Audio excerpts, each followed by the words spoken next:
하나님 말씀 고린도전서 9장 1절에서 12절 말씀 우리 한 절씩 교독하겠습니다.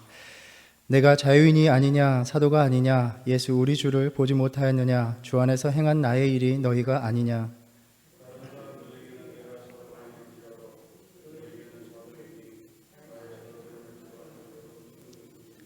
나를 비판하는 자들에게 변명할 것이 이것이니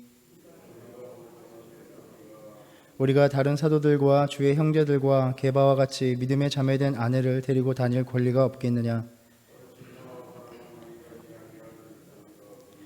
누가 자기 비용으로 군복무를 하겠느냐. 누가 포도를 심고 그 열매를 먹지 않겠느냐. 누가 양떼를 기르고 그 양떼의 젖을 먹지 않겠느냐.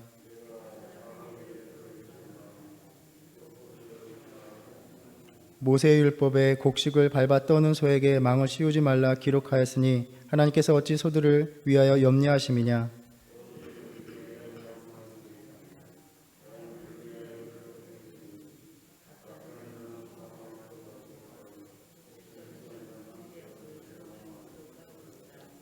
우리가 너희에게 신령한 것을 뿌렸은즉 너희의 육적인 것을 거두기로 과하다 하겠느냐.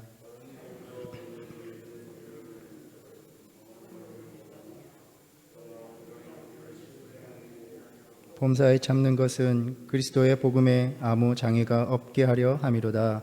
아멘. 9장에서 사도 바울은 사도의 권리와 자유에 대해서 이야기합니다. 8장에 이어서 바울이 새로운 주제를 이야기하는 것 같지만 사실 8장에서 우상 제물을 먹는 문제와 그 똑같은 그 핵심의 주제를 이어가고 있습니다. 우리가 알듯이 8장에서 고린도 교회에 소위 스스로 믿음이 강하다고 이야기하는 자들, 그 강한 자들이 약한 자들을 위해서 그들이 누릴 수 있는 권리, 그 자유를 절제하도록 요청하였습니다. 바울에게 있어서도 우상 제물을 먹는 것 자체는 아무것도 아니지만 형제와 자매를 실족하게 만든다면 자신은 결코 먹지 않겠다라고 말을 했습니다. 그리스도인들의 자유, 그 권리를 사용하는 일에 대해서 지식의 문제가 아니라 사랑의 문제로 접근하라는 이야기입니다. 우리 역시 마찬가지입니다. 때로 신앙을 지식의 문제로 생각하는 경향이 많이 있습니다. 그래서 신앙이 깊어진다라는 것은 성경에 대해서, 교리에 대해서 많은 지식을 갖는 일로 착각할 때가 있습니다. 고린도전서 13장에서 바울은 이렇게 이야기합니다. 내가 예언하는 능력이 있어 모든 비밀과 모든 지식을 알고 또 산을 옮길 만한 모든 믿음이 있을지라도 사랑이 없으면 내가 아무것도 아니다 라고 말을 합니다. 사랑이 없으면 소리나는 구리와 울리는 꽹과리가 될 뿐이다 라고 말을 합니다. 그러니까 요란하기만 한 것입니다. 혹자는 오늘날 많은 신앙인들이 성경 공부 기계가 되어간다 라고 말을 합니다. 또 우리는 이 시대에 온라인을 통해서 아주 수많은 강의와 강해를 들을 수 있는 시대입니다. 그런데 안타깝게도 더 많은 지식을 갖고 있음에도 불구하고 정작 공동체는 하나님이 보시기에 어쩌면 아무런 쓸모가 없는 꽹과리가 울리기만 하는 시끄러운 곳이 되어가는 것이 현실이라는 것입니다. 서로를 이해하려 하지도 않고 언어와 행실에 서로를 향해 날이 서 있는 것입니다. 고린도 교인들에게는 자기가 자기 마음대로 행하지 못하는 것은 진정한 자유자의 모습이 아니다라고 비춰진 것 같습니다. 자신이 하고 싶은 것을 아무 꺼리낌 없이 하는 것이 진정한 자유이다. 그것이 나의 권리를 누리는 것이다 라고 생각한 것입니다. 결국 자신의 욕망이 허용되기를 바라는 자기 중심적인 신앙이었던 것입니다. 고린도 교인들의 눈에는 이같이 자신의 자유를 마음껏 주장하지 못하는 그러한 소심하고 또 어떤 때는 우리가 그리스도인이지만 이렇게 하면 안 된다, 이러한 권리를 쓰면 안 된다라고 어떨 때는 이중적으로 보이는 그 바울의 가르침이 거슬리고 거침없이 행하지 못하는 것이 혹여 사도 바울이 그 사도됨에 대해 어떤 결격 사유가 있어서 그런 것은 아닌가라고 의심한 것입니다. 그래서 바울은 오늘 본문에서 내가 자유인이 아니냐, 사도가 아니냐라고 강하게 반발하며 묻습니다. 사도직의 진정성을 의심하고 더욱더 비난을 확대해 가고 있는 그러한 상황에서 교회에 다시금 자신의 입장을 분명하게 제시할 필요가 있었던 것입니다. 또 예수 우리 주를 보지 못하였느냐라고 말을 합니다. 이 질문은 사도 바울이 자신의 사도성에 대해서 얼마나 비난에 시달리고 있었는가를 보여줍니다.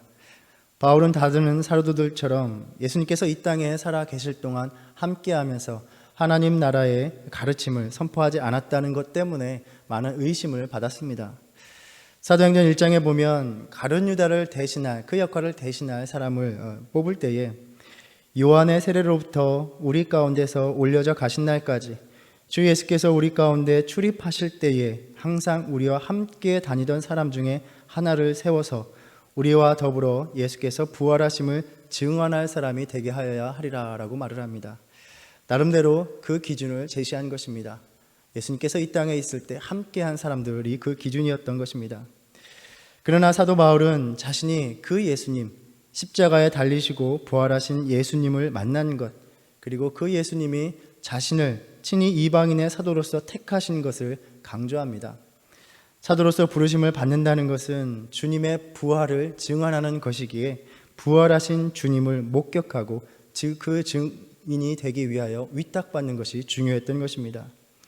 우리는 다메섹에서 사도 바울이 어떻게 예수님을 만났는지를 잘 알고 있습니다. 그리고 무엇보다도 사도 바울의 그 사도됨을 보여주는 표지가 바로 고린도 교인들이었습니다. 주 안에서 행한 나의 일이 너희가 아니냐라는 것입니다. 사도로 부르심을 받아서 행한 일의 열매가 바로 너희들이 아니냐라는 말입니다. 우리가 나누었듯이 고린도라는 도시는 부패하고 타락한 도시였습니다. 그러한 곳에서 예수 그리스도를 믿는 공동체, 믿음의 공동체가 다른 이가 아니라 바로 사도 바울을 통해서 세워졌다는 것 자체가 하나님께서 그를 사용하시고 그의 사도됨을 보여주는 구체적이고 부인할 수 없는 증거라는 것입니다. 그래서 다른 교회라면 몰라도 적어도 고린도 교회 안에서는 바울의 사도됨에 대해서 논란이 될 수 없다라는 말입니다. 2절에서 내가 다른 사람들에게는 내가 사도가 아닐지라도 너희에게는 사도이니 나의 사도됨을 주 안에서 인친 것이 너희라 라고 아주 강하게 이야기합니다. 이처럼 자신의 사도의 권위를 단언하면서 그 권위 아래 갖는 모든 사도의 권리를 자신도 역시 가지고 있다라고 말을 합니다. 3절에서 나를 비판하는 자들에게 변명할 것이 이것이니 라고 말합니다. 이 변명이라는 말이 그 당시에 오해와 비난을 받을 때에 법정에 나아가서 자신을 해명하는 그러한 말을 일컫는 말입니다. 우리는 바울의 격앙된 이러한 말투를 보면서 정말 사도 바울이 화가 많이 났나 보다, 그 자존심에 상처가 났나 보다 라고 생각할 수 있습니다. 그런데 전체 말씀을 보면 사도 바울은 결코 지금 자신의 오직 신변만을 위해서 이야기하는 것이 아닙니다. 오늘날 모든 사회 공동체가 그렇지만 그 공동체에서 또 교회에서 지도자의 권위가 의심받고 비판받을 때 그 공동체가 어떻게 되어 가는지를 우리는 잘 알고 있습니다. 아무도 그 지도자의 말을 들으려 하지 않습니다. 각기 제멋대로입니다. 질서가 무너집니다. 바울은 그들의 판단을 그냥 무시하고 넘어갈 수 없었던 그 이유가 바로 이로 인해서 교회가 바로 세워질 수 없기 때문에, 위험하기 때문이었습니다. 그래서 사도는 자신의 권위를 변호하면서 사도로서 갖는 권리를 다시 이야기합니다.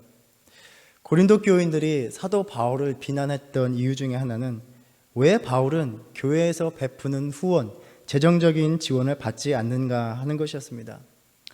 그 당시 헬라 시대에 지식인들은 노동을 경시하는 경향이 있었습니다. 바울이 장막 제조업자로서 노동을 하면서 생계를 꾸려나가는 그 모습은 확실히 사도에게 어울리지 않는 모습이었습니다.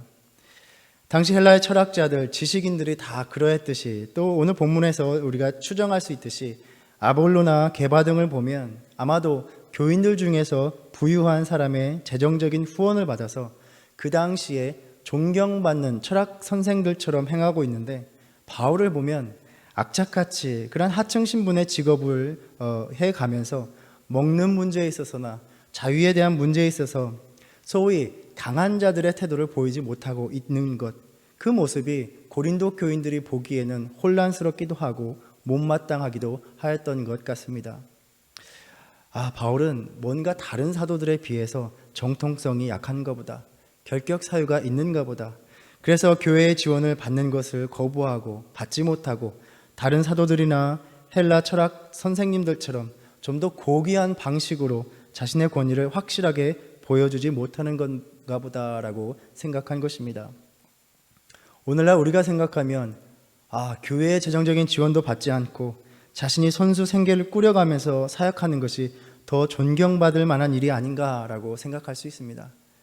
그런데 그 당시에 사람들이 보기에는 참 보잘것없어 보였다라는 것입니다. 권위 있는 사람의 모습이 아니었다는 것입니다.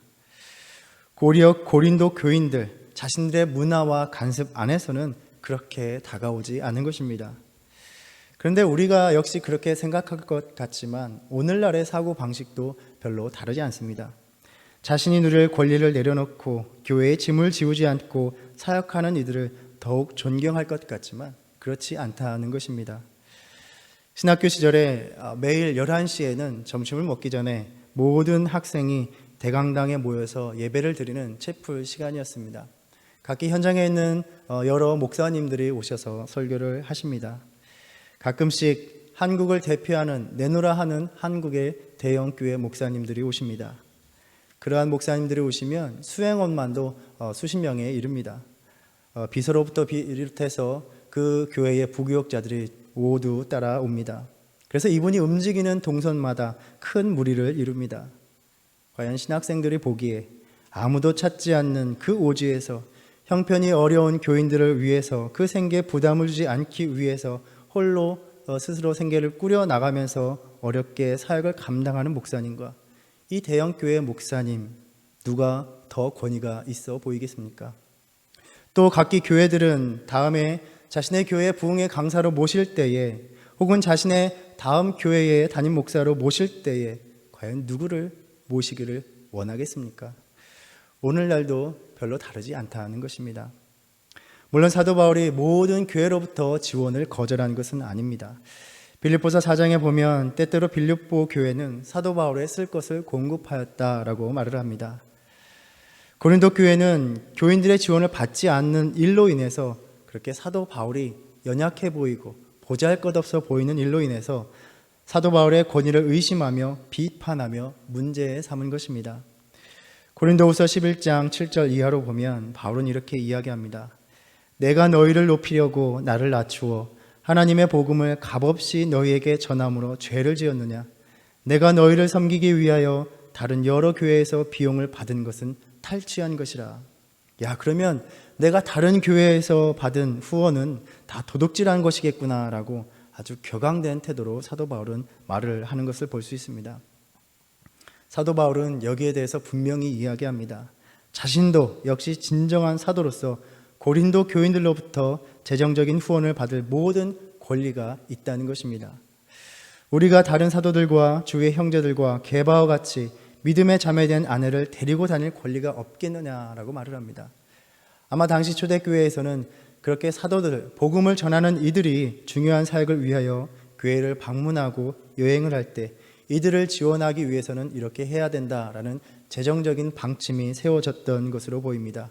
그리고 그것을 지원하는 일에는 함께 다니는 아내들도 포함된 것으로 보입니다. 그러니 당연히 바울이나 바나바도 똑같은 권리를 주장할 수 있었습니다. 4절부터 나오는 이 권리라는 말이 헬라어로는 엑수시아라는 말인데 이 말에는 선택의 자유라는 의미도 있습니다. 그래서 우리가 묵상했었던 8장 9절에서 너희의 자유가 믿음이 약한 자들에게 걸려 넘어지게 하는 것이 되지 않도록 조심하라 이렇게 말할 때 너희의 자유라는 말도 엑수시아라는 말입니다. 그러니까 지금 바울은 8장과 9장에서 똑같은 내용을 이야기하고 있는 것입니다. 이 자유, 즉 자신의 권리, 그것이 복음을 위해서 어떻게 사용되어야 하는가를 지금 자신의 삶을 통해서 교회가 배워야 한다라는 것입니다.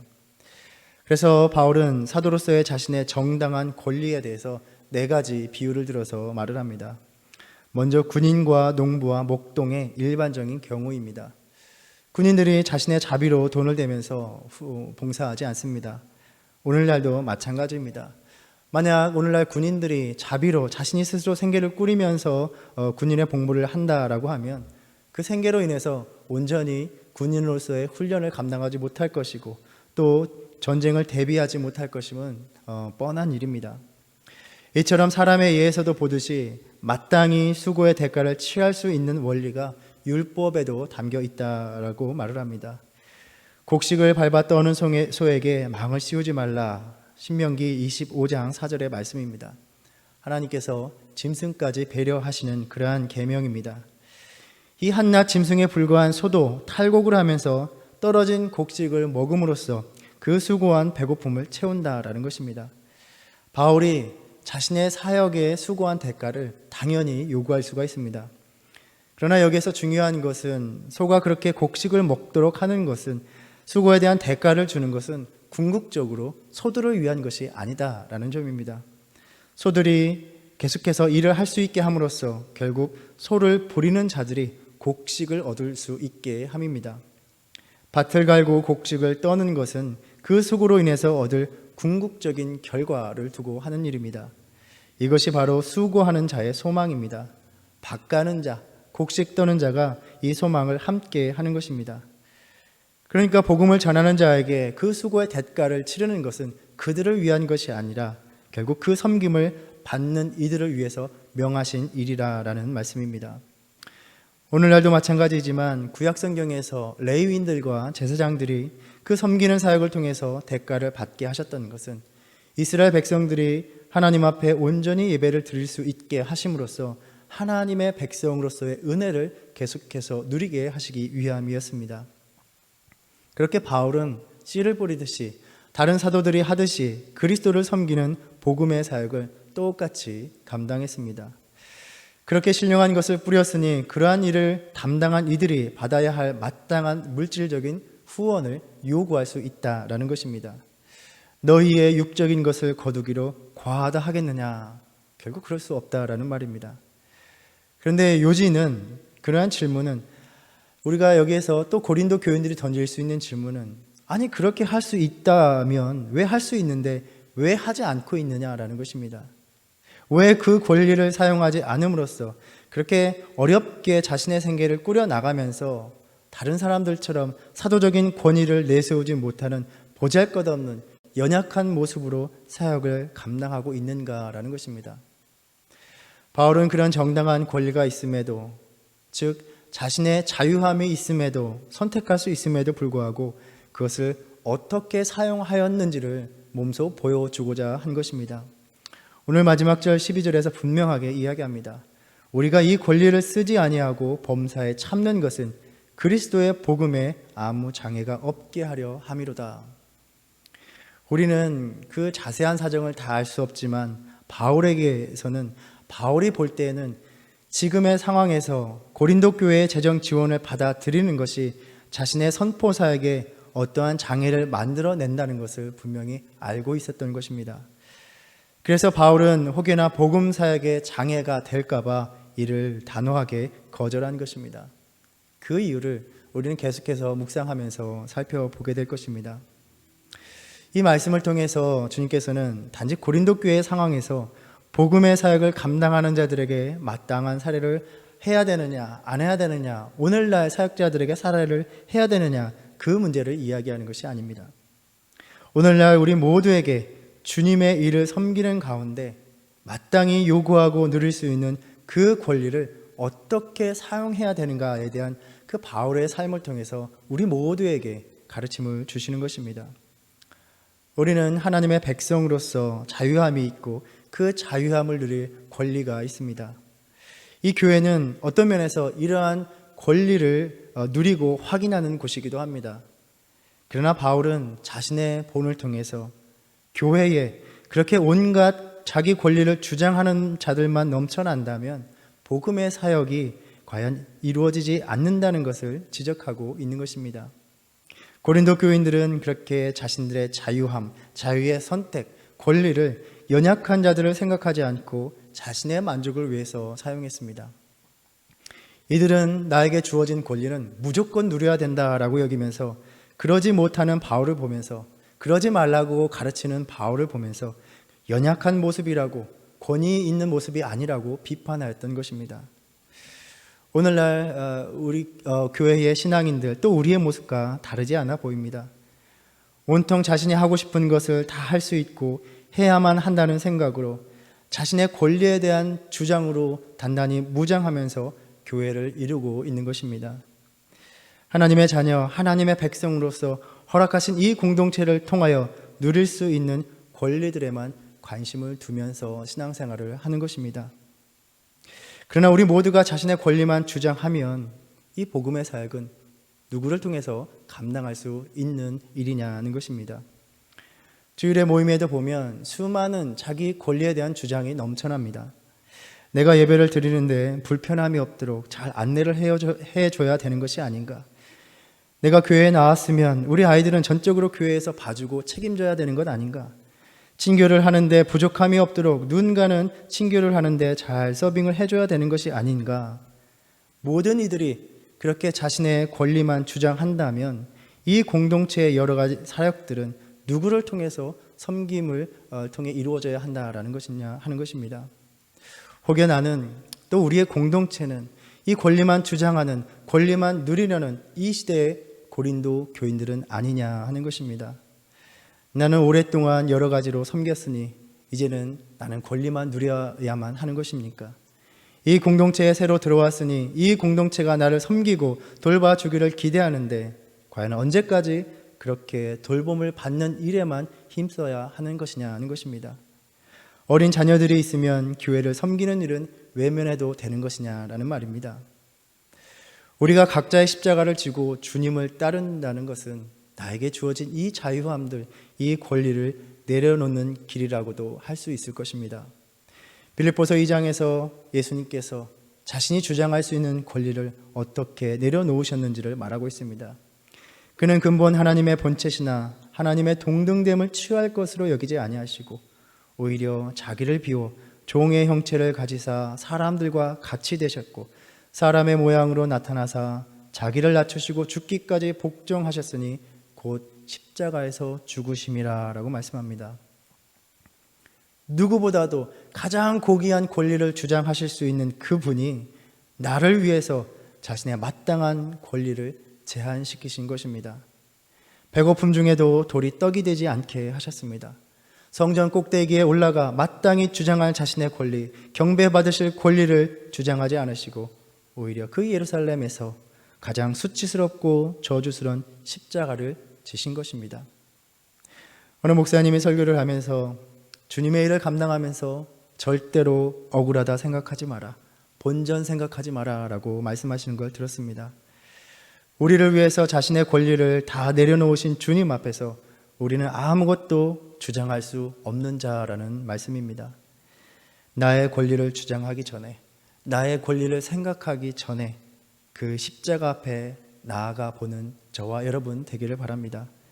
십자가의 은혜 앞에서 오늘도 빚진 마음으로 살아가는 자, 복음의 일을 위하여 권리를 내려놓는 자, 그리하여 오늘도 마땅하다 생각되는 나의 권리를 주장하는 것이 혹여 하나님의 이 복음을 전하는 일에 장애가 되지 않을까 두려워하는 저와 여러분 되기를 바랍니다. 주의 십자가 앞에서 나의 권리를 내려놓는 삶, 그것은 고린도 교인들이 생각했던 것처럼 결코 연약함이 아닙니다. 결핍이 아닙니다. 절제입니다. 주님께서 절제하는 이 믿음을 더욱 존귀히 여기시며 그 삶을 궁핍이 아니라 풍성함과 넘침으로 인도하실 것입니다. 우리는 계속해서 이 말씀을 나누게 될 것입니다. 오늘 이 말씀 묵상하면서 오늘 또 나의 권리에 대한 주장이 아니라 그 권리를 내려놓는, 그래서 주님께 더욱 존귀히 여김을 받는 믿음의 삶이 되시기를 주님의 이름으로 축원합니다. 기도하겠습니다. 주님, 오늘 또 주님 안에서 하나님의 자녀로 그 권리를 누리지 못할까 조바심을 내며 안달하는 나의 중심적인 모습으로 주님께 나옵니다.